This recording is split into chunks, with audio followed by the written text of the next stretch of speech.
Hello, everyone. Welcome back to another episode of Just Say Guay. I'm your host, George Guay. Today I'm joined by Sean Lulley, who's a lacrosse player at Duke University. Sean, how's it going? Good, man. Thanks for having me. I'm excited to be here and talk with you for a little while. Yeah, for sure. So, how's all this been the last few years? You're playing at Penn. The pandemic happened. You didn't really play because you guys were an Ivy League school. You make the change to go to Duke University. You're there during March Madness, which is awesome. And now you guys are getting ready to go up to Syracuse. How's this all been? It's been great. It's been a really unique experience. My time at Penn was great and I loved it. Granted, the athletic situation was a little bit different at the Ivy League schools than other conferences like the ACC. Once our season got shut down in 2020, and then again in 2021, I had to reevaluate other options, and not being able to be a grad student at an Ivy League school forced me to look other places. And thankfully, I ended up at Duke, and I'm having a great time. My academic program started in July, so I've been here for a little while now, and the guys on the team have been great. It's been an awesome year. The coaches are awesome. The team culture is really, really welcoming, and we're trying to do something special, and we're having a great time doing it. And yeah, like you said, being here during March Madness is obviously super cool, and being around campus for Coach K's last season is something that's pretty special. There's a certain buzz, around Cameron Indoor every time you walk by, and it's just been a great year. I'm very fortunate to be able to play another year at a school like Duke. Yeah, for sure. From what I heard from Michael in the last interview, your goalie, it sounds like Duke is one of those things you hear so much about, but it definitely exceeds so much expectations once you actually go to it. So, did you go to that final game at Cameron? I did actually, yeah. So I actually went with Michael, who you interviewed the other week. Me, Michael, and then two other teammates. We ended up being able to get tickets to the Duke UNC game, which was the last game at Cameron, which also the last game for Coach K at Cameron. Pretty cool. We didn't actually have tickets. Tickets were super expensive, and so we tried to wing it. The day of the game, we're hanging outside around the stadium, and we ended up running into somebody that we knew through athletics who had a couple extra tickets, who was able to hook us up. So that was definitely a very cool experience. I saved my ticket, and it was just an unbelievable night. Granted, UNC beat us that night, but it was still a very cool experience nonetheless.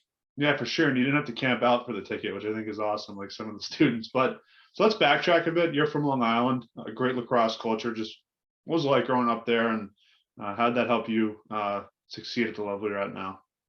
It was great. I think being from Long Island, it's filled with so many good lacrosse players and coaches for that matter. And so growing up, I was always exposed to really good talent around me, but the coaches that I had were unbelievable, and they really pushed me to be the player that I am now. And I think they taught me never to be satisfied. And it's interesting, when I was in high school, I played against such good talent that when I got to college, I wasn't overwhelmed really. I thought I was going to be, but I think being surrounded by all that talent, being from Long Island, once I got to college, it was something that I was used to. And so, the players that I grew up with playing are all excellent, and the coaches that I had really helped me, get to where I am right now. Yeah, so I got to ask about lacrosse, because you see this with AAU basketball. I'm sure a lot of the guys who play basketball at Duke know each other from growing up. Whoever plays at UNC also, and other schools in the ACC. You see it in hockey, guys who play juniors, they know each other when they get to college. Did you build relationships with the guys that you played with and played against growing up in lacrosse before getting to high school, and when you were in high school and things like that? Yeah, absolutely. The club circuit's so crazy now with how young it is and everything. And so you get to meet a lot of people, not just from your town, but like you said, from, different tournaments and stuff. So pretty much everyone from Long Island knows people throughout their age group. And it's pretty cool to see them succeed at the next level, in college, when everyone checks the scores and stuff. I'm always looking for the Long Island guys and seeing what they're doing. So that's pretty cool to see them being successful. And to your point, yeah, I've kept in touch with a lot of guys. My best friend is actually on the Duke team, Cameron Muley. He's also a fifth year. But in high school, we parted our separate ways. I went to Penn. He came to Duke right away, right from high school. So, watching him over the past 4 years has been really interesting. And then being able to team up with him for one season has been really cool as well. Yeah, for sure. It all worked out in the end. You guys are back playing lacrosse together. So take me through what your time was like at Penn. Got to be very challenging to be a student athlete in Ivy League school. I think it's definitely one of those things you can't really know what it's like until you experience it. What was that like? Yeah, it was something that I wasn't sure if I was going to be ready to do. I went to a public school on Long Island, and then when I got to Penn, I was like, I'm in class with all valedictorians from high school and stuff, and I wasn't sure if I was going to be able to compete with them academically, but the support staff, the support system that we had through the lacrosse team with advisors and tutors and stuff was really strong, and just being surrounded by so many bright people was something that I consciously tried to take full advantage of. I could be sitting next to the next Elon Musk or the next Bill Gates, and so I really tried to tap into that network and meet as many people as I can throughout that process. But academically, it definitely was a challenge. You couldn't skate by, but it was something that we were able to do. And Coach Murphy, who's the head coach at Penn, he doesn't bring in guys unless he thinks that they're going to be able to handle it. So his confidence in me to excel in the classroom was also comforting.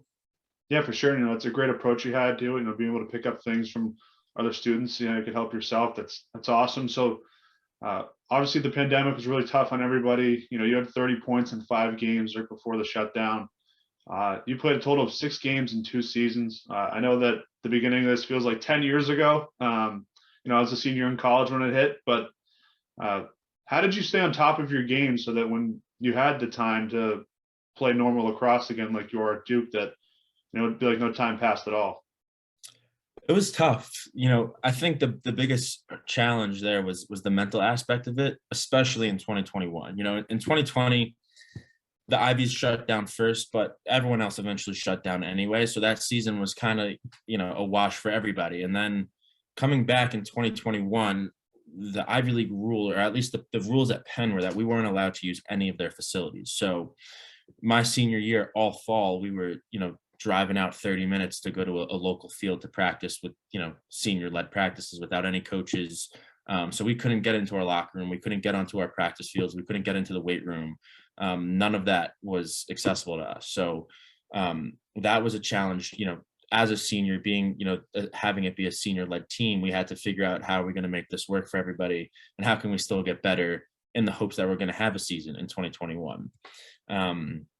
And then in 2021, when the Ivy Leagues decided that we weren't going to have competition, that was, really challenging for the guys to get over, just because we put in a lot of work, and we didn't quite understand the reasoning behind that.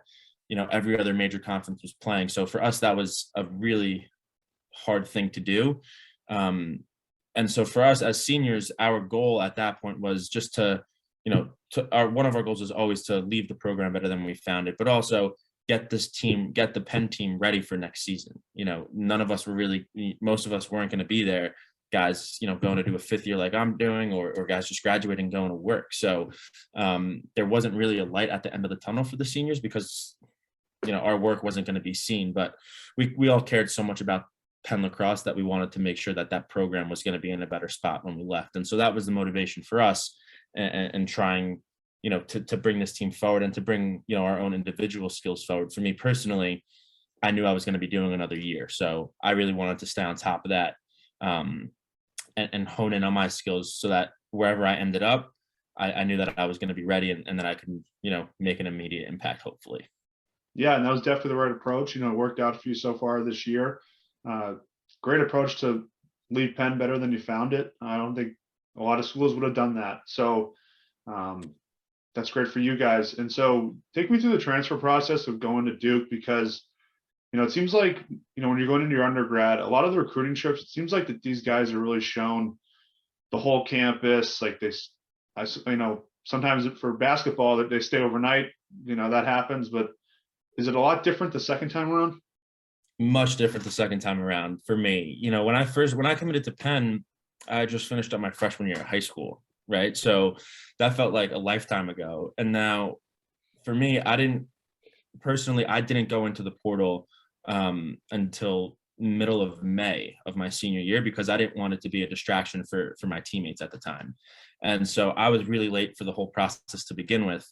And once I got into the portal, everything moved really quickly. I had an idea in my head before I went into the portal of where I might want to end up.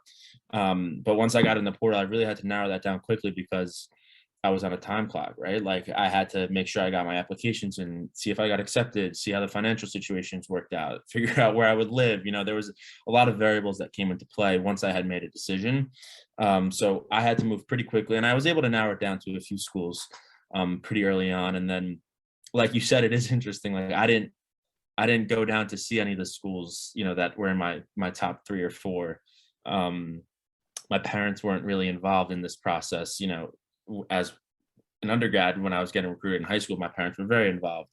But at this stage of my life, it was 100% me doing all of this. So a different process for sure, but it was still very enjoyable.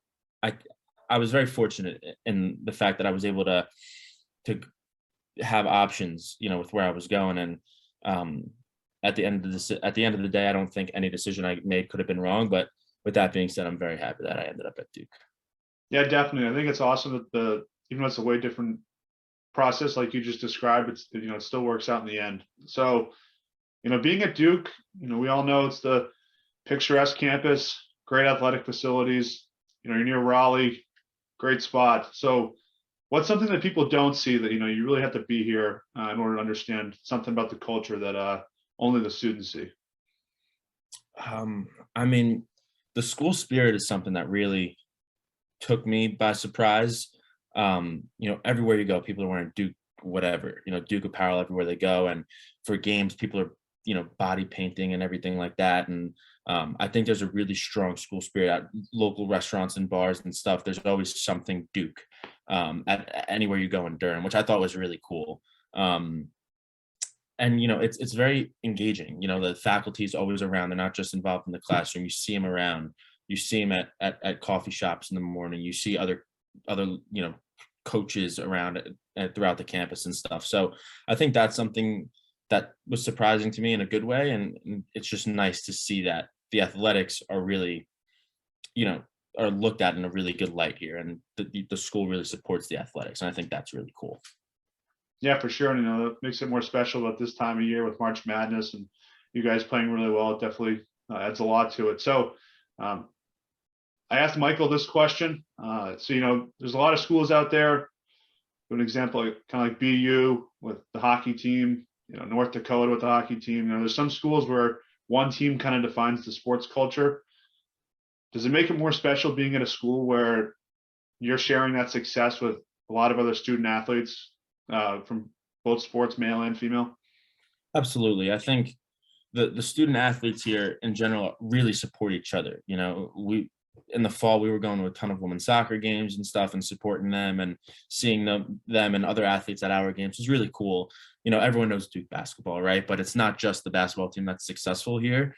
And it's really cool to see how much other athletes care about, each program and how much they support each other. I think it's really neat. And it's a great culture, all around athletically here.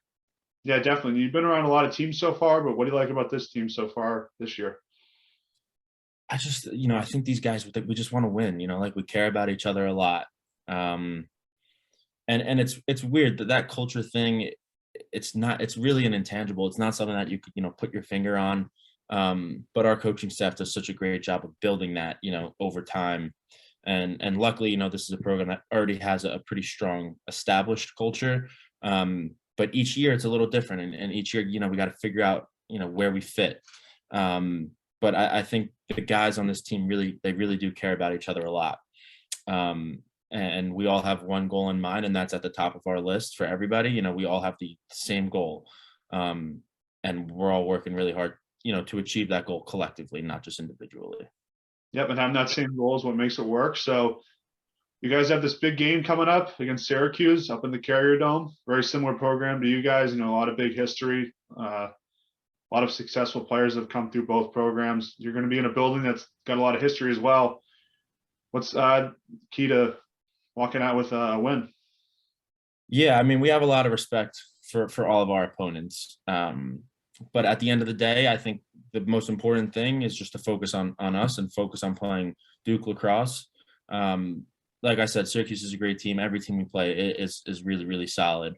But if we play our system and we do do what we preach and we do it together, we're confident that we'll give ourselves a shot at winning. But it's all about who shows up on game day, and we're hopeful that we could put on a good performance and walk out of there with a win. But we'll see. No, that's why you play the game, right? Yeah, for sure. Well, I wish you guys the best of luck. I've been following Duke Lacrosse ever since I interviewed Michael Adler, but it's been a fun team to follow. So best of luck, Sean, and we'll stay in touch. Appreciate it. Thank you very much. Yep. Have a good one.